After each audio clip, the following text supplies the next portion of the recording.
ნიკა მელიასთან. ნიკა, როგორ ხარ? კარგად, დიდი მადლობა ნიკა. არ გძინავთ არც თქვენ როგორც ხედავთ. ესე გვიწევს რა ვქნათ. ეგ ყველაზე უფრო ნაკლები პრობლემა იქნება თუ ამ ქვეყანაში რამე სასიკეთოდ შეიძლება. ნიკა, თუ უყურეთ თუ არა, აუცილებლად შეიძლება.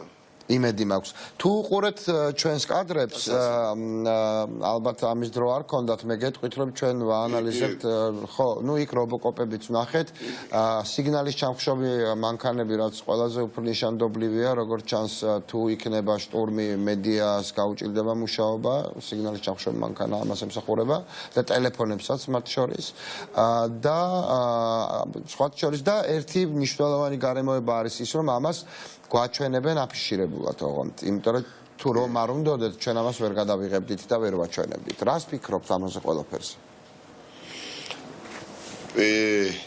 პირველ რიგში მადლობა კიდევ ერთხელ. ამ ხელისუფლების საქმე პირდაპირ ძალიან ადამიანური ენით გეტყვით წასული არის. თუ კი მოვლენ ეს რობოკოპები, როგორც მოვლენ ისე წავლენ. როგორც დღეს სამსახურში გამოცხადდნენ, ისევე წავლენ სახლებში დღეს, გაიხდიან იმ სპეციალურ აღჭურვილობას და წავლენ დაუბრუნდებიან თავთავიანთ სახლებს და ხვალ ისევ გამოცხადდებიან, მე ზეგ ისევ წავლენ ალბათ ეჩვენიერ დღეს, ბევრი მათგანი სამსახურსაც თავს დაანებებს.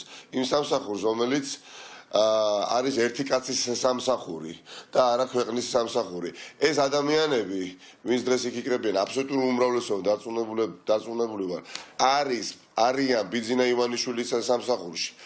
და შესაბამისად, ისინი ვერ გაიმარჯვებენ თავისუფლების იდეაზე, ვერ გაიმარჯვებენ რომელიმე ცალკე აღებულ პოლიტიკოსებზე, პარტიებზე,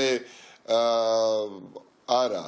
თავისუფლების იდეაზე ვერ გაიმარჯვებენ, ქართულ ხალხზე ვერ გაიმარჯვებენ, ეხლა რაც არ უნდა კადრებში გამოაჩინონ ფარები და სხვადასხვა აღჭურვილობები. ამას თქვენ გაჩვენებენ და ქართულ ხალხს. ხო ხვდებით ნიკა, ამას ეს გამორიცხული არის. არ ხუმრობთ ჩვენ, ხო? ჩვენ ვართ იმ ბრძოლაში, რომელიც საამაყო არის. ბრძოლაში, სადაც ნატრულობს ნებისმიერი ქვეყნის ნებისმიერი პატრიოტი ადამიანი. ნატრულობს, რომ მის თაობას ჰქონდეს შესაძლებლობა, რომ მნიშვნელოვანი წვლილი შეიტანოს ქვეყნის აღმშენებლობის პროცესში.